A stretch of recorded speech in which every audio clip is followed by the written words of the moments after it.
ನಮಸ್ಕಾರ ಸ್ನೇಹಿತರೆ, ಸ್ನೇಹ ಲೋಕಕ್ಕೆ ಚಾನಲ್ಗೆ ನಿಮ್ಮೆಲ್ಲರಿಗೂ ಸ್ವಾಗತ. ಸ್ನೇಹಿತರೆ, ನಾಳೆ ಜನವರಿ 25ನೇ ತಾರೀಕು ಭಾನುವಾರ ರಥಸಪ್ತಮಿ ಹಬ್ಬ ಬಂದಿದೆ. ಈ ರಥಸಪ್ತಮಿ ಹಬ್ಬದ ದಿನದಂದು ಸೂರ್ಯ ದೇವನನ್ನು ಪೂಜಿಸಲಾಗುತ್ತದೆ. ಮಾಘ ಮಾಸದ ಶುಕ್ಲ ಪಕ್ಷದ ಸಪ್ತಮಿ ದಿನ ಬರುವ ರಥಸಪ್ತಮಿಗೆ ವಿಶೇಷವಾದ ಮಹತ್ವವಿದೆ.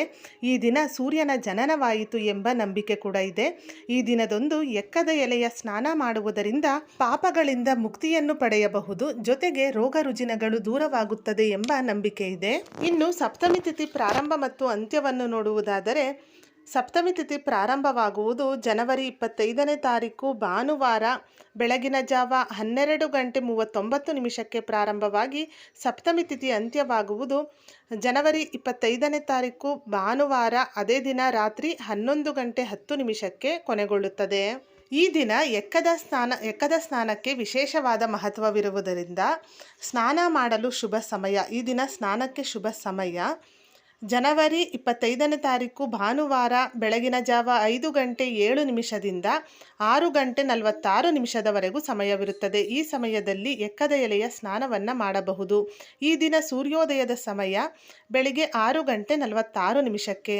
ರಥಸಪ್ತಮಿಯ ಒಂದು ದಿನ ಮುಂಚಿತವಾಗಿಯೇ ಮನೆಯಲ್ಲಿ ಎಕ್ಕದ ಎಲೆಯನ್ನು ತಂದಿಟ್ಟುಕೊಳ್ಳಿ. ಬಿಳಿ ಎಕ್ಕದ ಹೂ ಬಿಡುತ್ತಲ್ಲ, ಆ ಒಂದು ಎಕ್ಕದ ಎಲೆಯನ್ನು ತಂದಿಟ್ಟುಕೊಂಡು ಎಕ್ಕದ ಎಲೆಯನ್ನು ಸ್ನಾನವನ್ನು ಮಾಡಬೇಕು. ಬೆಳಿಗ್ಗೆ ಬೇಗನೆ ಎದ್ದು ಬ್ರಾಹ್ಮಿ ಮುಹೂರ್ತದಲ್ಲಿ ಈ ಸ್ನಾನವನ್ನು ಮಾಡಬೇಕು. 7 ಎಕ್ಕದ ಎಲೆಯನ್ನು ತೆಗೆದುಕೊಂಡು ಒಂದು ಎಕ್ಕದ ಎಲೆಯನ್ನು ತಲೆಯ ಮೇಲಿಟ್ಟುಕೊಳ್ಳಿ. ಇನ್ನೂ 2 ಎಕ್ಕದ ಎಲೆಯನ್ನು ಭುಜದ ಮೇಲೆ, ಹಾಗೆ ಇನ್ನೂ 2 ಎಕ್ಕದ ಎಲೆಯನ್ನು ಮಂಡಿಯ ಮೇಲೆ ಮತ್ತೆರಡು ಎಕ್ಕದ ಎಲೆಯನ್ನು ಪಾದದ ಮೇಲೆ ಇಟ್ಟುಕೊಂಡು ತಲೆಗೆ ಸ್ನಾನವನ್ನು ಮಾಡಿ. ಇದರಿಂದ ಆಯುಷು ಆರೋಗ್ಯ ಹೆಚ್ಚಾಗುತ್ತದೆ, ಹಾಗೆ ದೇಹದಲ್ಲಿನ ನೋವು ಕಡಿಮೆಯಾಗುತ್ತದೆ.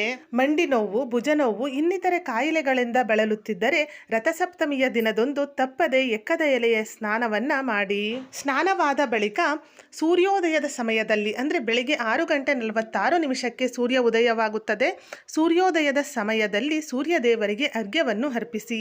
ಈ ದಿನ ಸೂರ್ಯದೇವರು ತನ್ನ 7 ಕುದುರೆಯ ರಥದ ಮೇಲೆ ಭೂಮಿಯ ಮೇಲೆ ಬಂದು ಸಂಚಾರ ಮಾಡುತ್ತಾರೆ ಎಂಬ ನಂಬಿಕೆ ಇದೆ. ಆದ್ದರಿಂದ ಸೂರ್ಯದೇವರಿಗೆ ನಮಸ್ಕಾರ ಮಾಡಿ ಸೂರ್ಯದೇವರಿಗೆ ಅರ್ಘ್ಯವನ್ನು ಅರ್ಪಿಸಿ. ಅರ್ಘ್ಯವನ್ನು ಅರ್ಪಿಸಲು ಒಂದು ತಾಮ್ರದ ಚೊಂಬನ್ನು ತೆಗೆದುಕೊಂಡು ತಾಮ್ರದ ಚೊಂಬಿಗೆ ಶುದ್ಧವಾದ ನೀರನ್ನು ತುಂಬಿ ನೀರಿಗೆ ಅರಿಶಿನ, ಕುಂಕುಮ, ಸ್ವಲ್ಪ ಅಕ್ಷತೆ ಹಾಗೆ ಬಿಡಿ ಹೂವನ್ನು ಹಾಕಿ ಆ ನೀರನ್ನು ಅರ್ಘ್ಯವಾಗಿ ಸೂರ್ಯದೇವರಿಗೆ ಅರ್ಪಿಸಿ. ಎರಡೂ ಕೈಯಿಂದ ಆ ಚೊಂಬನ್ನು ಹಿಡಿದುಕೊಂಡು ಸೂರ್ಯನಿಗೆ ಮುಖ ಮಾಡಿ ನಿಂತು ನೀರನ್ನು ಕೆಳಗೆ ಬಿಟ್ಟರೆ ಸಾಕು. ಅದು ಸೂರ್ಯದೇವರಿಗೆ ಅರ್ಘ್ಯವನ್ನು ಅರ್ಪಿಸಿದ ಹಾಗೆ. ಸೂರ್ಯದೇವರಿಗೆ ಅರ್ಘ್ಯವನ್ನು ಅರ್ಪಿಸಿದ ನಂತರ ಮನೆಯಲ್ಲಿ ಪೂಜೆ ಮಾಡಬೇಕು.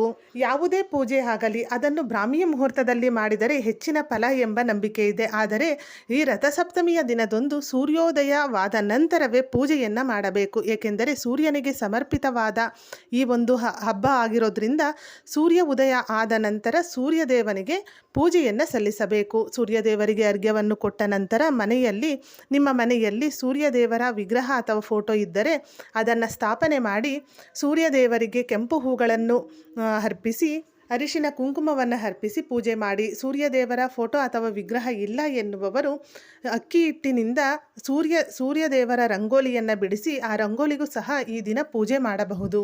ಇನ್ನು ಸೂರ್ಯದೇವರಿಗೆ ಯಾವ ನೈವೇದ್ಯವನ್ನು ಅರ್ಪಿಸಬೇಕು ಎಂದರೆ ಸೂರ್ಯನಿಗೆ ಪ್ರಿಯವಾದ ಗೋಧಿ ಅಕ್ಕಿಯ ಪಾಯಸ, ಗೋಧಿಯ ಪಾಯಸವನ್ನು ಮಾಡಿ ಸೂರ್ಯದೇವರಿಗೆ ನೈವೇದ್ಯವನ್ನು ಅರ್ಪಿಸಿ. ನಂತರ ಪೂಜೆ ಆದ ಬಳಿಕ ನೀವು ಆ ಪಾಯಸವನ್ನು ಪ್ರಸಾದ ರೂಪದಲ್ಲಿ ಸೇವಿಸಿ. ಇದರಿಂದ ಆರೋಗ್ಯ ಹೆಚ್ಚಾಗುತ್ತದೆ ಎಂಬ ನಂಬಿಕೆ ಇದೆ. ಇನ್ನು ಯಾವ ಸಮಯದಲ್ಲಿ ಸೂರ್ಯ ಪೂಜೆಯನ್ನು ಮನೆಯಲ್ಲಿ ಮಾಡಬೇಕು ಎಂದರೆ ಈ ದಿನದ ರಾಹು ಕಾಲವನ್ನು ಬಿಟ್ಟು ಮಿಕ್ಕ ಸಮಯದಲ್ಲಿ ಸೂರ್ಯದೇವರ ಪೂಜೆಯನ್ನು ನೆರವೇರಿಸಬಹುದು. ಸ್ನೇಹಿತರೆ, ಇವತ್ತಿನ ಈ ವಿಡಿಯೋ ನಿಮಗೆ ಇಷ್ಟವಾದಲ್ಲಿ ವಿಡಿಯೋನ ಲೈಕ್ ಮಾಡಿ, ಹಾಗೆ ನಿಮ್ಮ ಫ್ರೆಂಡ್ಸ್ ಆ್ಯಂಡ್ ಫ್ಯಾಮಿಲಿಗೂ ಈ ವಿಡಿಯೋವನ್ನು ಶೇರ್ ಮಾಡಿ. ಇದೇ ಥರದ ಮತ್ತಷ್ಟು ಮಾಹಿತಿಗಾಗಿ ಸ್ನೇಹ ಲೋಕ KK ಚಾನಲ್ನ ಸಬ್ಸ್ಕ್ರೈಬ್ ಮಾಡಿಕೊಂಡು ಸಪೋರ್ಟ್ ಮಾಡಿ. ಕೊನೆ ತನಕ ವಿಡಿಯೋ ನೋಡಿದ ಎಲ್ಲರಿಗೂ ಧನ್ಯವಾದಗಳು. ಸರ್ವೇ ಜನ ಸುಖಿನೋ ಭವಂತು.